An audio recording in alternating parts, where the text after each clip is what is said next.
Gather round, dads, it's time for a tale. Hand me a book and a warm pint of ale. Let's discuss writing and the literary gods with Dan Roberts on the Dadlit Pod. Welcome to the Dadlit Pod, the literary podcast for people who have recently discovered incense punk and had no idea what that was up until this point. Tonight, I'm joined by Yuval Kordov. Yuval Kordov is a chronically creative nerd, tech professional, husband and father of two. Over the course of his random life, he's been a radio show DJ, produced experimental electronic music, created the world of Dark Legacies, trademarked, and designed custom mechs with Lego bricks. Haven't we all? He's also the author of Orders of Magnitude and Sisters of Mercy. And if I understand correctly, Dark Legacy can be gamed. The Dark Legacy series has a gaming element. Well, it Well, was back in yonder days. Uh, yes. yeah, back in the early 2000s, it was actually a fantasy RPG that I wrote. It was still post-apocalyptic, so it was kind of a weird fantasy, still Earth, Hmm. but yeah, back in the old the first days of open license for D&D stuff, and then I went away for years and had my kids, and kids got some Lego and started playing with their Lego, and something weird clicked, and I was building mechs out of Lego, and then I was writing again, and I was like, oh, I kind of rebooted this thing that I did 20 years ago. And now I don't do any Lego anymore because when it's time for that, I'm just writing all the time. So I have to say that I had a similar experience as a young man with Lego, which inevitably led me to making mechs. I also rather enjoyed making mechs. I Um, mean, who doesn't? I mean, who doesn't? Yeah.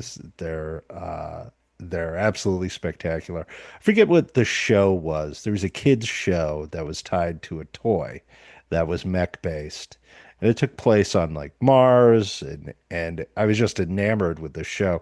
But it was always on at like a weird time where I'd already left for school, so the only time I got to watch it was when I showed up later, Mm. or when I get to stay home because I was sick. And I was just like, this show is so great. I'm so into it. It was all about mechs, and Oh, everyone had their own mech, and one of the girls lived on Mars, and it was just meant to sell toys. But I was like, this is really hardcore. Uh, I can't think of what that would have been. How many years ago was that? I don't. That was way more than 20 now, 30 years ago. Wow. Kids show about mechs in the 1990s. Let's And see. there was a BattleTech cartoon, but it sounds like this is different. I think it was the BattleTech cartoon Was it? or Exo. No, it wouldn't be Exo Squad. Yeah, it could Yeah, it be. was Exo Squad. Okay, that's Yes. I never watched that one. You never Surprising. watched Exo Squad. Yes. It was No, pretty I was hardcore. all about G.I. Joe and Transformers Saturday mornings. Yes. Have you ever been to a Transformers convention? I have not. I have, My friend of the show and author Alexander Marriott, his brother-in-law is obsessed with like really expensive, high class Transformers. hmm. And they're the type that the Japanese make them, right? Because at, you know, in his younger and more vulnerable years, the idea that you could get like that your parents would buy like a $400 uh, transformer from Japan. It just That's just not happening. And Yeah. so once he had brought his daughter and his wife to a Transformers convention in Dallas, Texas and I was living in Arkansas, and I was like, oh, maybe I'll drive out to Dallas and hang out with you guys. So I did, and I ended up going to their daughter's birthday party at medieval times. Oh, So nice. I have this picture of Alex's family and me, and he's not there. And I hung it up at my house. Uh, It's really Yeah, funny. that's super specific. I think I don't really do like conventions. I've been to like one or two general like Comic Con type things, but wow, yeah, Transformers Con. That's super Yeah, specific. Transformer conventions. There's a Oh. convention for everything now. Yeah, yeah, I imagine there is. Yes. Do you Kind of cool. do? I mean, it's nice that people are still doing things in real life. Yeah. Well, you were involved in a science fiction movement called Incense Punk. Does Mhm. Incense Punk have a convention? Well, so Incense Punk is primarily John and myself, John James, and John is the one who coined the term and who started the website and everything, and then we got connected through Andrew Gilsmith, also sci-fi author, and John and Andrew went to a convention. Was that was middle of last year? It was actually like a Christian fiction convention. Um, Hmm. and I'm blanking on the name right now because it's late and I'm tired.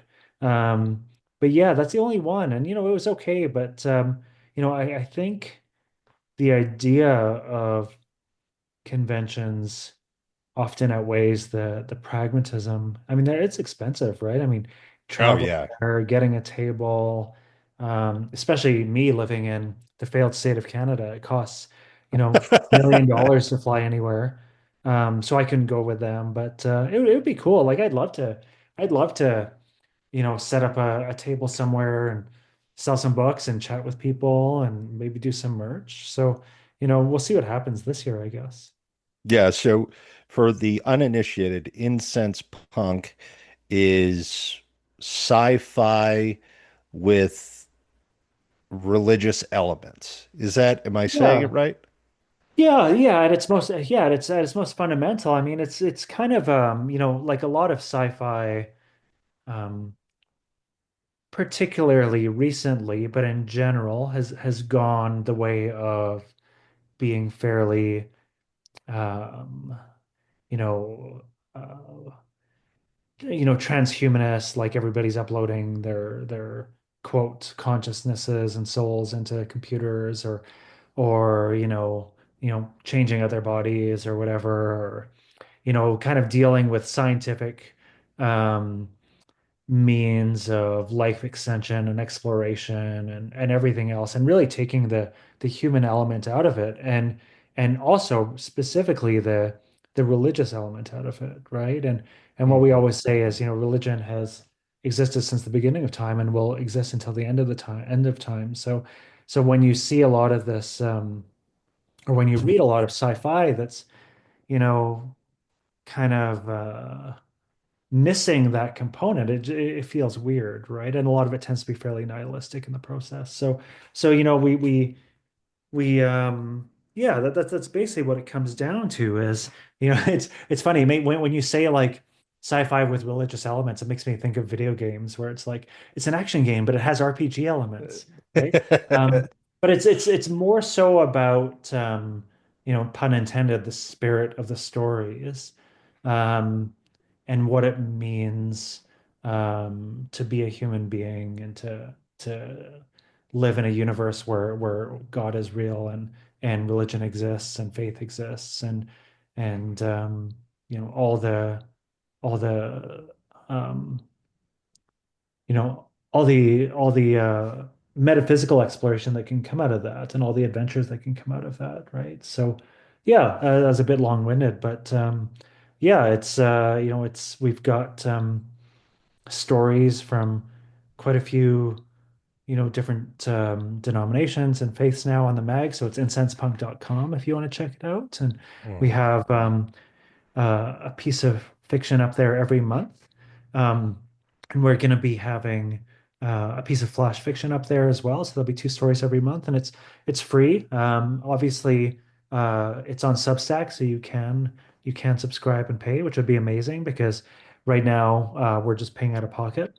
Um, but it is important that we pay because if we're asking authors to put in the effort and to feel like they're acknowledged, we want to make sure that they're getting paid for their efforts. So yeah, so it's interesting, right? It's a lot of it has been um, Catholic because Catholicism has the original John's original kind of tagline was high tech, high church, and Catholicism suits that very well. But I wrote a Jewish incense punk story, and we had a Orthodox one recently, and we have one coming up that's a little bit. It breaks our rules a little bit where we try to um, make the story centered around real world religion and or um, extensions and natural outgrowths of those religions. But the one that we're going to be publishing for January is um, a little more abstract in terms of really being like a far future, more how to put it, um, unspecified religion that has been born within um, very technological societies and their benevolent AIs. So it's a bit interesting. It does break our rules a little bit, but again, it was about the spirit of the story, and the spirit was very positive, and it's a good story. So, man, was that ever a rambling answer? I I don't think even I know remember what the you were question you talking about. asked me, but I think I but know yeah, what go you were ahead. talking about. Yeah. So, for example, you give the example of having done a Jewish themed incense punk short story. Mhm. Can you give like even a little snippet of what that story was about and what sort of Yeah. And I underlying. mean, like all of my fiction, has very strong Jewish and very strong Christian themes, um, generally mingled together, given that they are future stories, and thus far are post-apocalyptic stories. So there's a great deal of change, that comes with that, and a great deal of lost. Um, and recreated legacy. But yeah, I mean, Dark Legacies had a lot of it. Orders of Magnitude does. Orders of Magnitude is um, a different world, which I'm writing a second book for right now. Um, and that story is about an order of Catholic Space Marines who are all converts. So the main character is actually a Jewish convert, and there's a whole story behind that. Um, Around how that happened and what happened in the world to lead up to it. Um, but sorry, were you asking about Sisters of Mercy? Well, I was asking about your short story that you Oh, my wrote. short story. Sorry. Wow. So, it's funny. My kids just went back to school from winter break, and I feel like I still have like winter break hangover. I just my brain is just in pure fog. My short story, yeah, my short story is pretty funny. Like it kind of came out of the blue. Um, I have been working on this other novella since the middle of last year.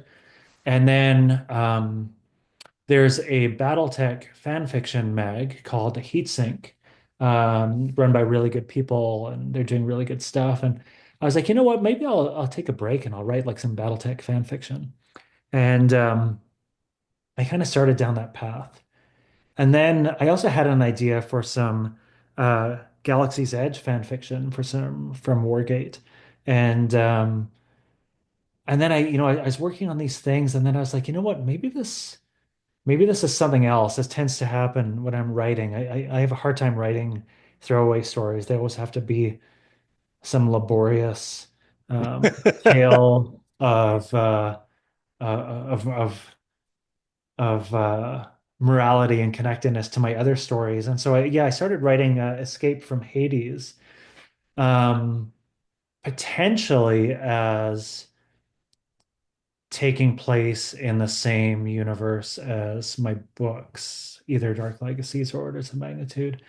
And but I also wanted this kind of like frontier story, mech based, um, sci-fi horror, which is kind of my bag. And yeah, so I just started writing this Yes. story. And I had recently lost my mom, and there's a lot weighing on me around my responsibility to the family and particularly to my dad, and the weight of that kind of found its way into the story, which is around this guy, who runs effectively a mech company composed of his family. It's his brothers and sister, um, and they're pioneers. Their home planet's Bethel 7, and there's the story about they take this job, they go to this distant planet out in the periphery, and nothing quite is the way it should be. It's a moon orbiting a gas giant. Has a lot of the same kind of um, Mhm. environment as character, kind of stuff that I tend to do. So I did a lot of that in Dark Legacies. I did it in Orders of Magnitude, where I like to have the actual setting as the antagonist in my stories. Very, very clearly from Sisters of Mercy. Yeah, yeah. And so I had that they land on this moon Hades, and things go sideways pretty quick.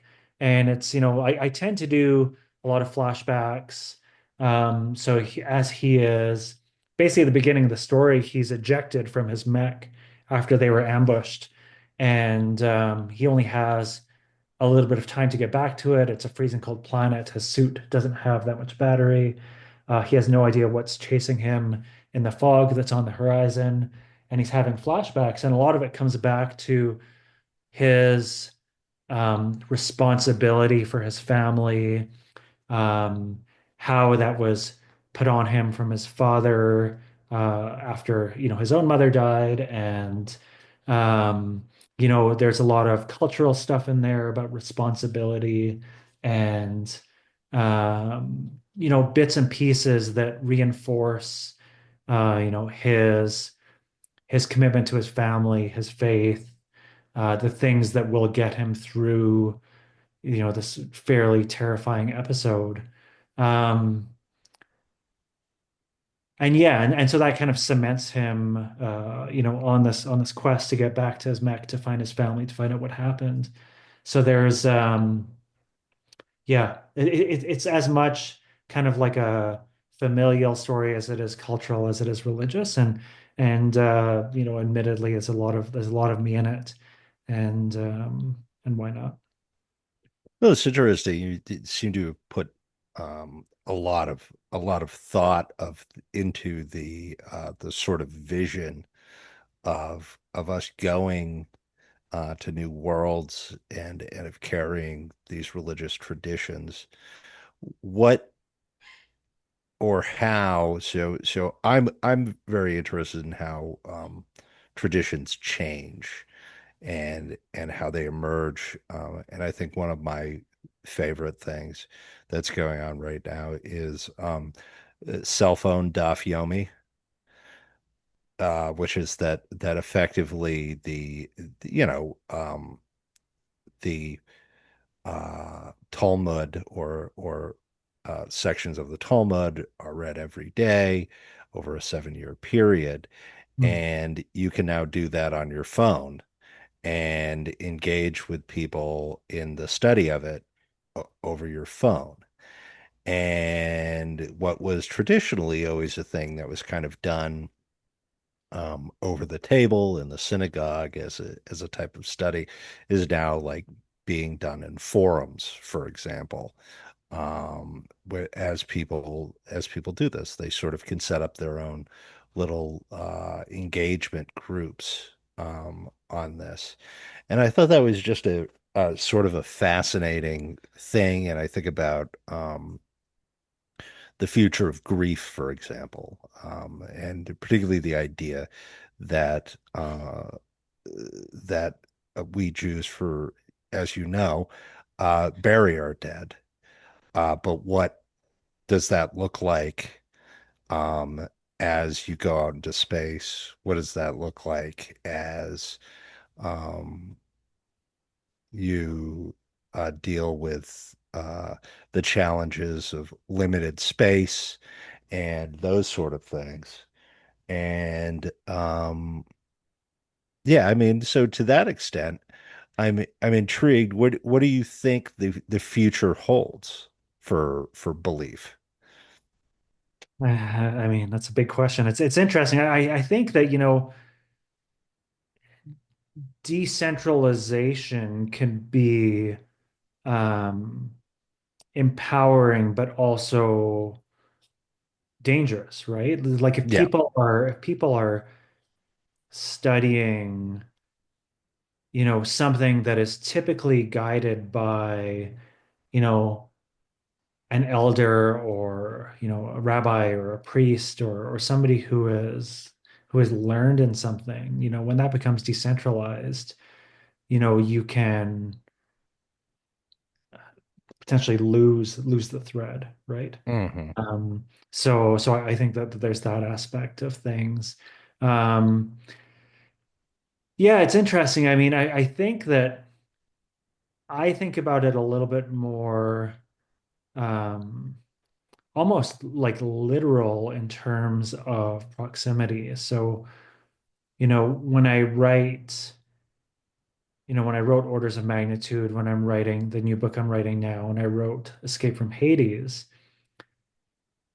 some people might think, oh, this guy's a Luddite, which I kind of am.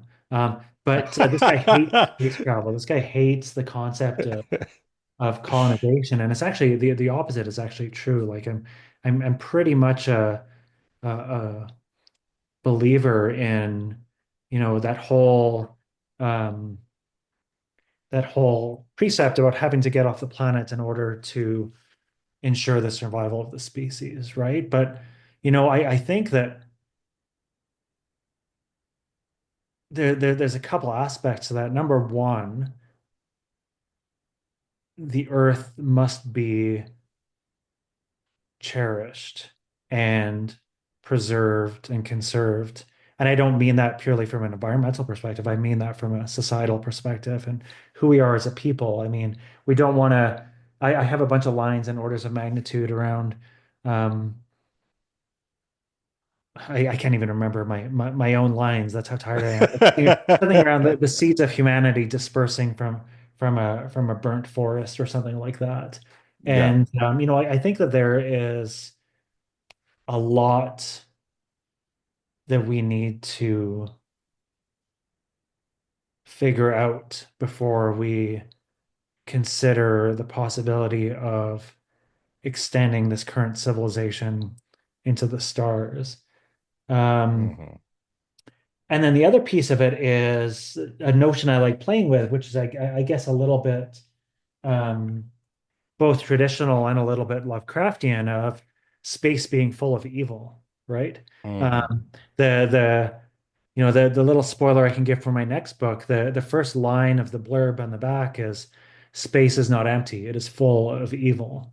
And Hmm. this notion that the farther you get away from the cradle, the farther you get away from Earth as the crux of creation, like creation capital C, um, the more fraught everything becomes, like what lurks out there. Um, and there's a lot of super fun conversations around, aliens and demons, or aliens, demons, or great old ones and things like that. But there's also just the true like horror of space travel. Like we have it so good on this planet, right? Um, traveling in space is horrific. Like there's so little between you and horrible death, whether you're traveling through space, whether you're on any other planet that we can reasonably get to. And so, when I write these stories, um,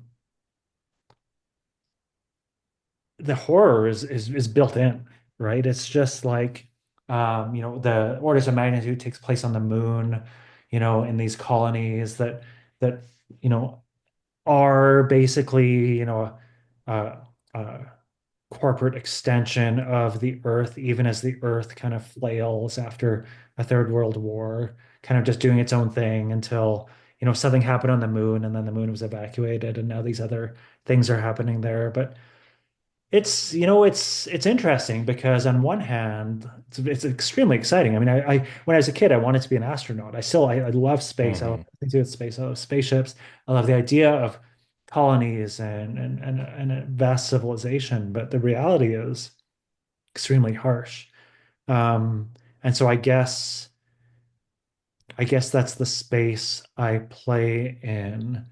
And then, yeah, like in terms of how faith survives in space, I think it's similar. Like a lot of the stories that we've published on Incense Punk have been about exactly that, right? There's, the a recent one is around um, this girl and her mother on a Martian colony, and the life that they live is very Spartan, and they are hanging on to joy by a thread by virtue of um, spending some time in this hydroponics lab where they're secretly growing flowers. And then when that goes sideways, they find themselves unmoored because, what are they now? They're basically living in a prison, right? I mean, they're on Hmm. you know, some dour colony on a dour planet, probably underground.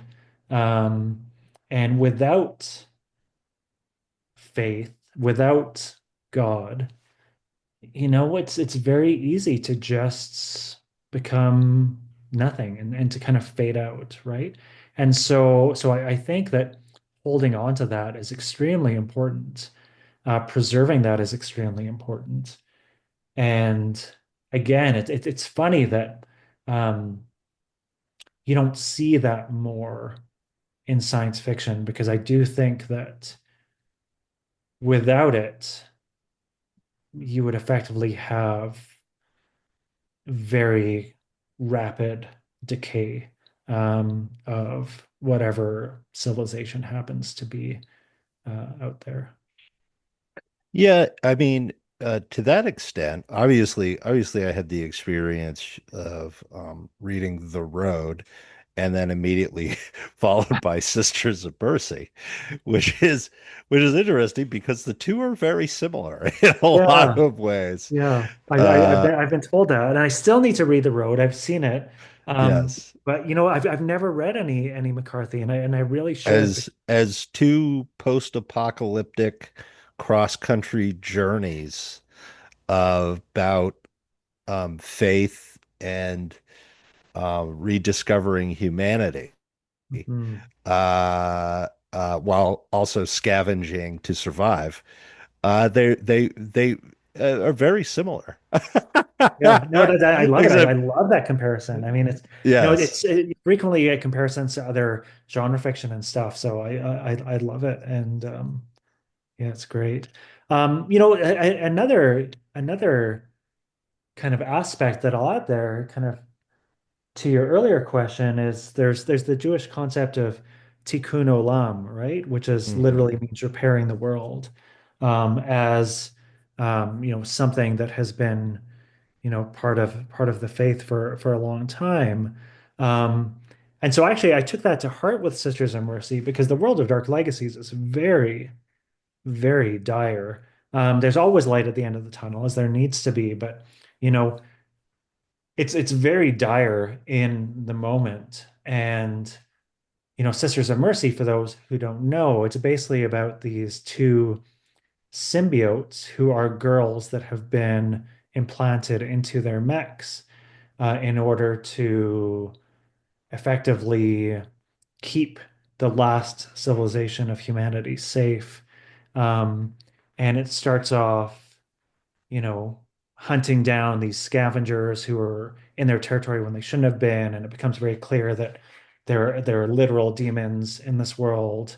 And you can read more of Dark Legacies if you want to know more about that. But it's a very sad story about these girls who have been raised for this singular purpose. But along the way, they're kind of found family. These two girls, um, and the younger one who was more recently implanted into her mech, was a little bit more hard-edged, a little bit more um, uh, um, what's the word I'm looking for?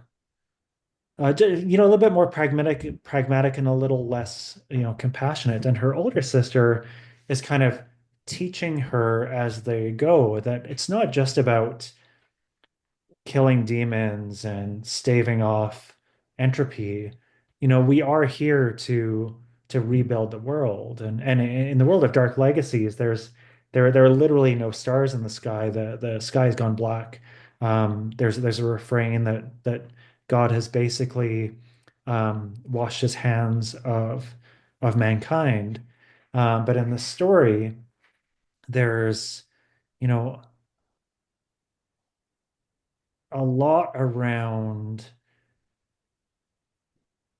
doing deeds and having faith so that, a God who seems to have gone, can shine through those deeds and through that spirit and through that faith and be returned to the world and return to man, right? It's not just, oh, let's hold out hope and let's hope that we get redeemed or something happens and we're reconciled. It's all about what are we going to do, right?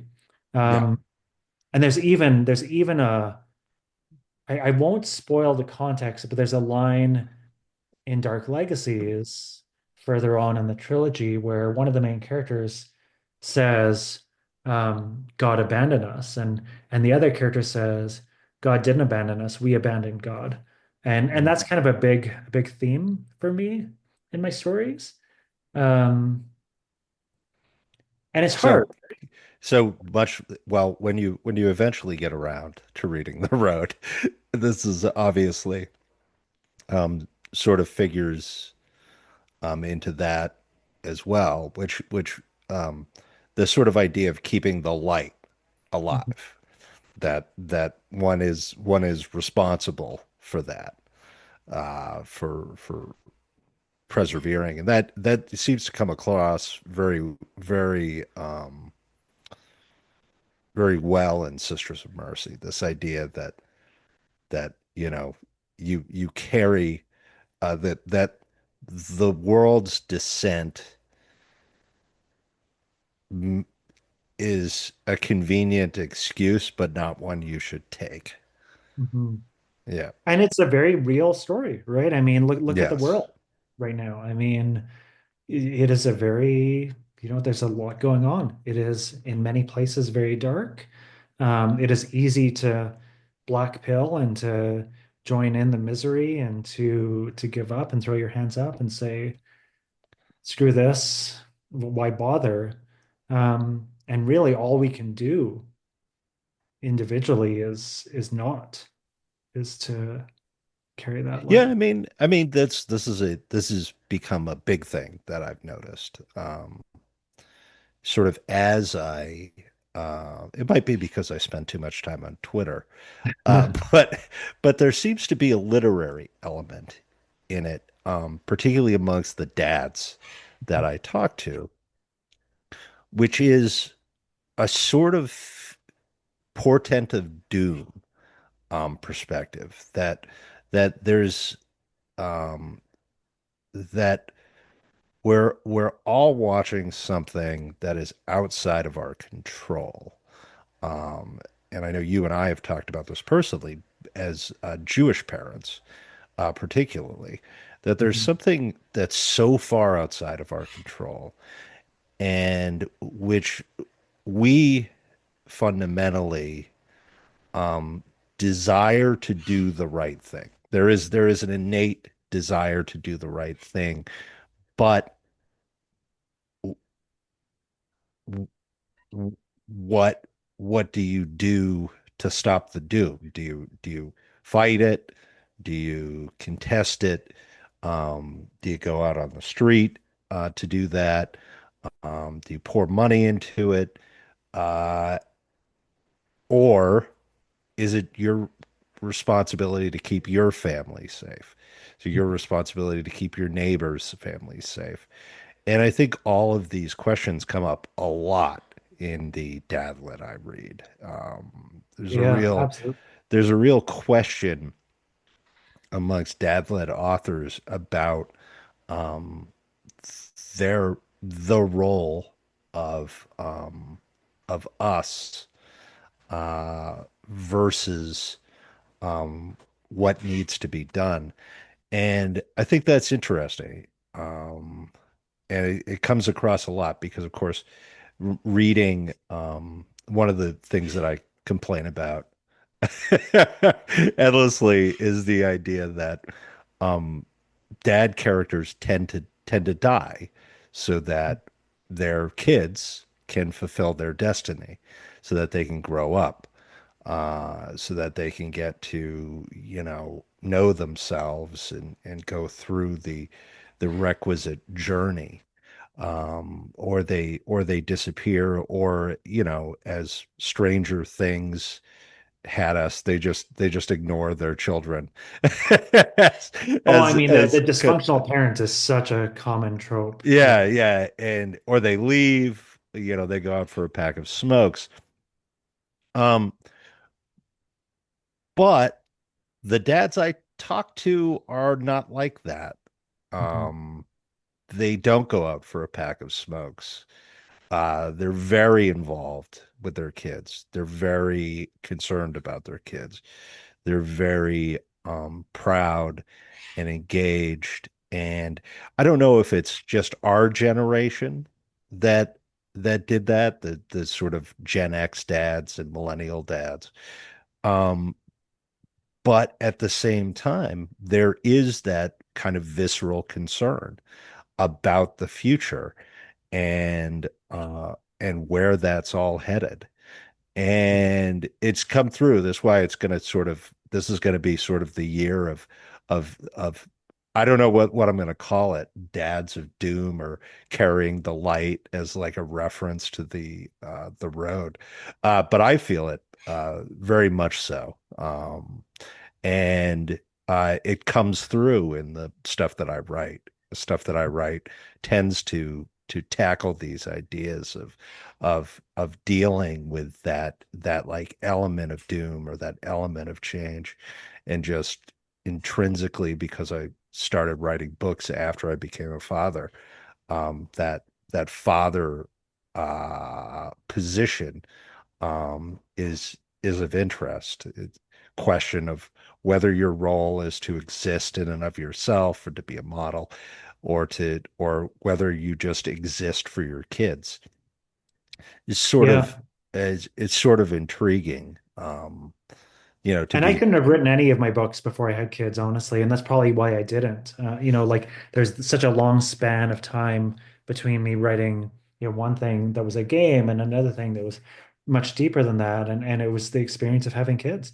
And Mhm. I, like I literally at times wrote that into some of my books. Sometimes at a high cost of my wife wanting to divorce me because of writing certain very difficult scenes. But there's a real visceral thing there. And the funny thing is I don't think it has changed. I mean, dads have since the beginning of times been protectors, and we have only cared about um, you know caring and nurturing and providing and guarding our children. I think what is different now is on social media, we're surrounded by all of this information and all of these problems we can't do anything about, right? I mean, Yeah. we know too much, or we're misinformed about too much, which stresses us out.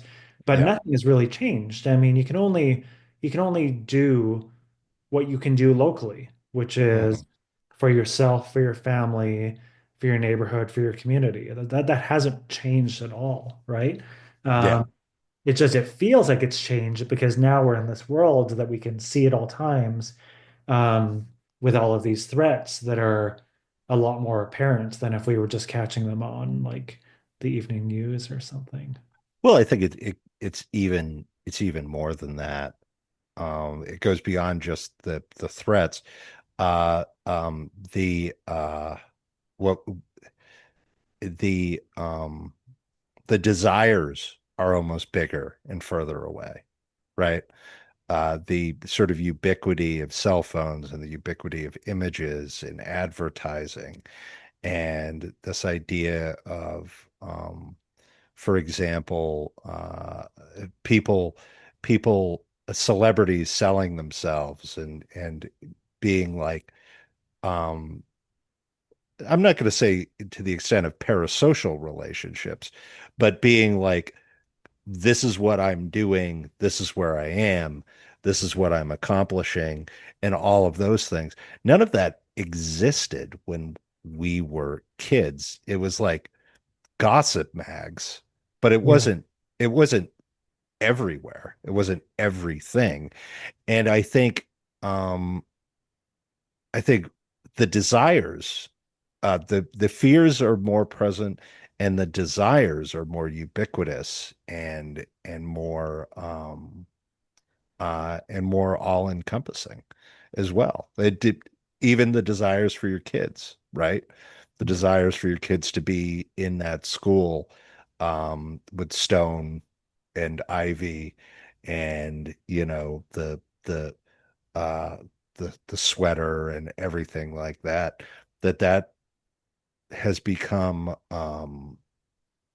that has also become very overwhelming and very sort of corrupting.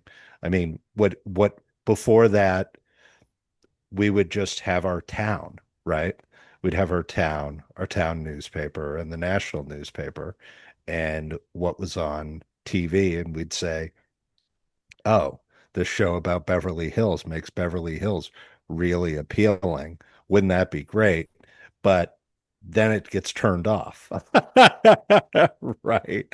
You could turn it off at some point. And then you have your home and your family. So I agree with you. The threats seem more ubiquitous and present, but also the outside desires and distractions, from families are more ubiquitous and present. Yeah, yeah, Do you I think mean, that's why everyone is so jonesed to go back to sort of, like the Gen Z is so jonesed about this idea of going back to traditional religious roles, and having the genuine experience of being in church and the genuine experience of being disconnected?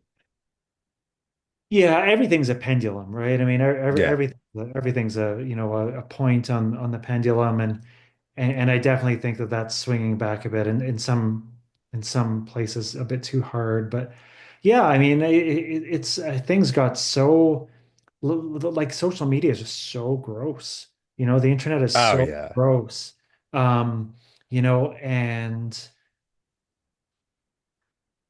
for the most part, so worthless, and yet so Yes, addictive. it's a cigarette.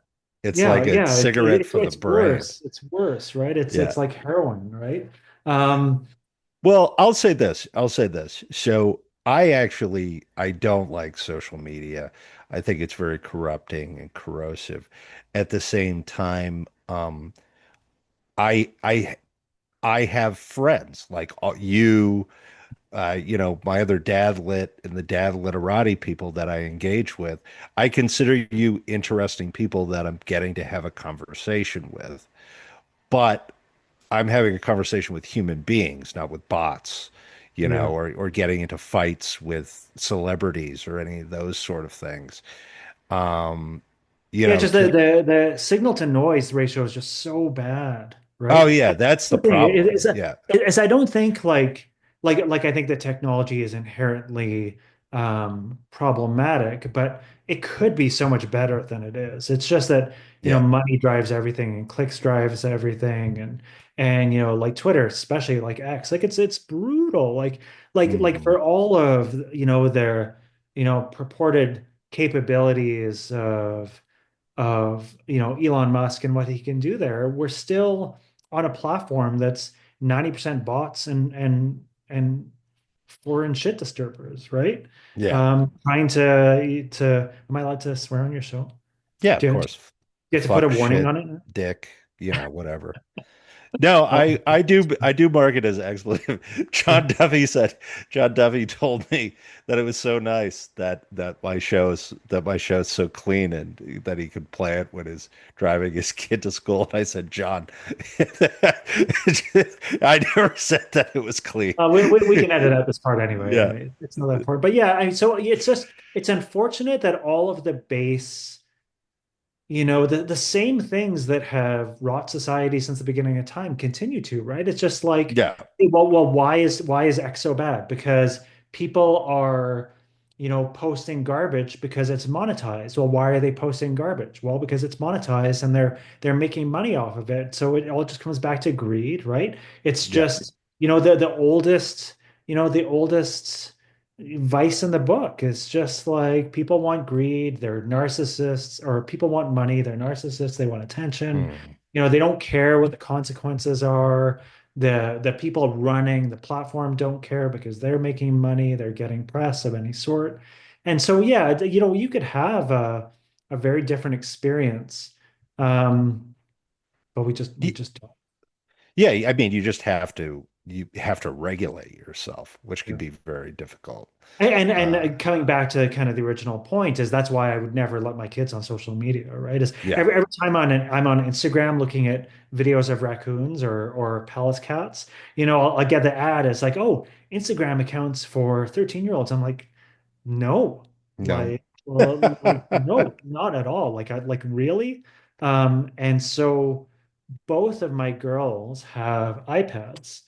We bought them recently. They're 9 and 12 years old now, but they are like creative tools. Like they Yeah. are both really good artists, so they're using them for learning digital art, they're writing stories, they're playing around, they're playing occasional video games, but it is zero social media. I don't even have browsers on there, no YouTube. Like, and I will my ability to shelter is on a time limit, but I'm going to run that right to the Good right for because you. it's not a good place. Very good for you. So, speaking of social media, you successfully went viral, Oh God. but rather hilariously so, Yeah.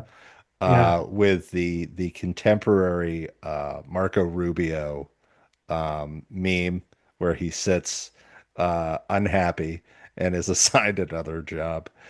He's he's responsible for so many agencies still to this day. Yeah. Anyway, but in this you had Marco Rubio as George R. R. Martin.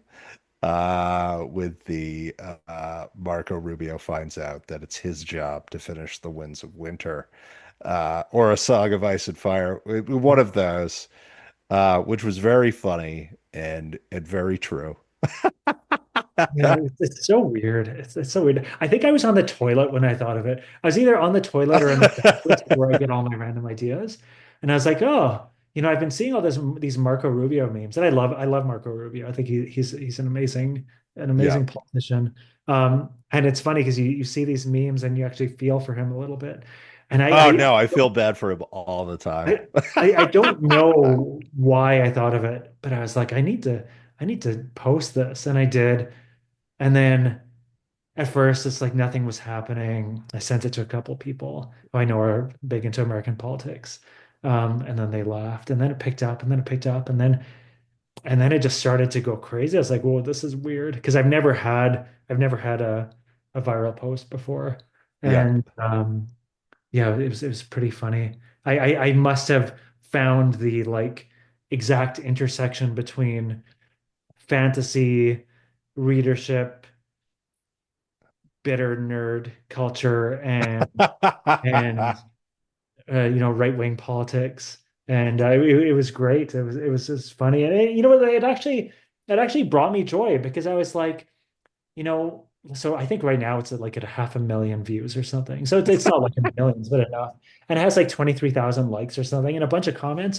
And every single one of the comments was people laughing or saying this is hilarious. And it's just it actually made me feel really good. I was like, wow, Yeah. I brought people this random like nugget of joy. Um, because I have a Well, rule that's on X, which is I never, it sounds pretentious, but I have kind of like an always be positive rule on X. And I'm not always positive, but I'll never like post in order to tear down, even though this is a little bit sarcastically doing that. But so it's just, it was fun to like just randomly make people laugh. And it's still going. Like I'm still getting notifications for it. So. I'm posting the episode there, by the way. I'm taking advantage Oh, nice. And yeah, of people your kept fame. jamming me and they're like, dude, you should post your books under that. I was like, I don't want to like, I don't want to spoil it. I don't want to corrupt it. Let me just leave it as a pure joke. It doesn't always have to come back to me or my books. But yeah, it was fun. I doubt that's ever going to happen again. So I'll fade once more into Into the the recesses. background of X where all the indies hang out. Yes, with the dad literati Yeah. and the mill sci-fi folks. Yeah. Yes. Yeah. Yeah, it's Well, fun. Yuval, thank you for coming on. Do you want to plug anything? Where can people find your books? What should they read? What should they start with? And you know, give people some place to go. And obviously, other than Sisters of Mercy, which I've Yeah. read and is a gritty, The Road-esque mech sci-fi post-apocalyptic cross-country road trip. Yeah. I guess first of all, check out incensepunk.com. See a bunch of great stories by great authors. Make sure that you uh, subscribe if you're a Substack person. Again, for free, you'll get everything. But if you pay, it helps us pay our authors, and you get a few other little things. And then, yeah, if you really, like if you go to my X profile, x.com/Yuval Kordov, YUVALKORDOV, I have a link in my profile there that goes to all of my books, which are all wide now. So I'm not exclusive to Amazon anymore. So if you're a Kobo person or an Apple person, or God forbid, or B&N person or something else, you can find my books there. And yeah, I'd say, if you're into something a bit more kind of contemporary, a little bit more, um, you know, you know, Event Horizon-esque.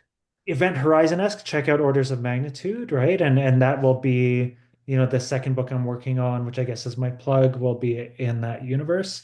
If you're into kind of metaphysical, Dune meets Hyperion meets Mad Max, check out Dark Legacies. And yeah, Sisters of Mercy is a standalone in the Dark Legacies world, so you can read it before, you can read it after, you could read it anytime during. It's kind of a cycle.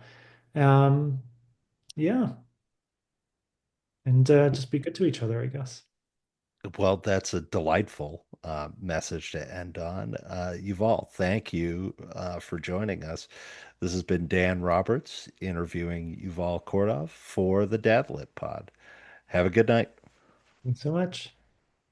Our time together has come to an end. It's time to return to your wife, kids, and friends. It's time to pick up those books you forgot while you wait for the next Dad Lit Pod.